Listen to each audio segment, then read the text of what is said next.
Bună prieteni! Astăzi vom face partea a doua din facem rețete de bubble tea. Bine, nu mai știu cum am denumit. Și astăzi se face altfel de bubble tea. Este un bubble tea cu mango și ceva frug, nu știu cum se numește acesta, dar vom vedea pe parcurs. Cred că e fix la fel. Hai să vedem ce este înăuntru.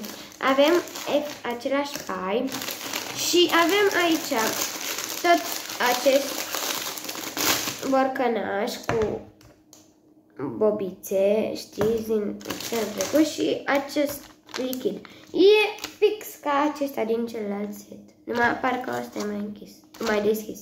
De fapt nu, e cam la fel. Se numere în corp numai. Și avem tot acesta. Este și cam adus. E mai ușor. Și trebuie să, ca data trecută, trebuie să aveți 3 pahare, care unul trebuie să fie mai mare ca să puteți pune 200 de ml, iar 2 mai mici ca să puneți 100 în fiecare. De data asta voi încerca să filmez să se vadă mai bine, dar da, bine. Data trecută nu și pentru că am filmat cumva să nu se vadă masa. Deci avem această cană, este cana mea din care beau și avem aici 200 de ml de apă. Wow. Și îi turnăm aici. Mi-e frică să nu dau pe lângă.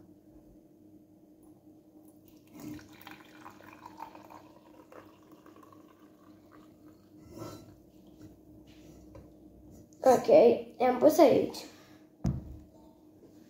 Și acum, după cum știți, trebuie să punem ceaiul. Așa arată. Da, e ciudat. Îl voi lăsa 3 minute și revin după ce a stat. Au trecut 3 minute și acum... Opa, mă scuzați. Și acum puteți vedea cum s-a făcut ceaiul mai galben. Galben, nu înțelegeți voi. Va trebui să scoatem încet aceasta. O punem deoparte deocamdată. După aceea o să aruncăm la gunoi. Și acum... De fapt, m-am uitat mai bine pe pungă și de fapt avem nevoie doar de acest pahar.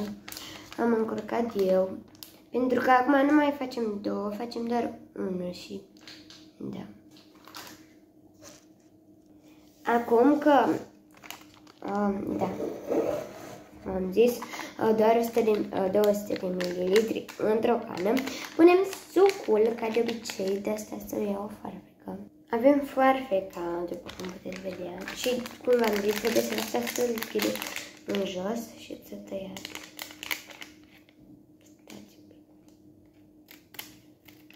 Așa. După ce ați tăiat jumătate sau tot cât doriți voi, turnați tot conținutul în ceai. După ce ați golit de tot punga, doar după aia ceea o lăsați. Acum, într-o cană în care este câtva apă, vom rece, vom turna aici. Off. Vă nu vi se întâmplă să curgă așa pe aici. Asta mă enervează cel mai tare. Off. Ok, până la urmă nu am reușit, așa că voi folosi pâlnia. Bine, deci prima oară o poziționați aici, lângă margine și turnați.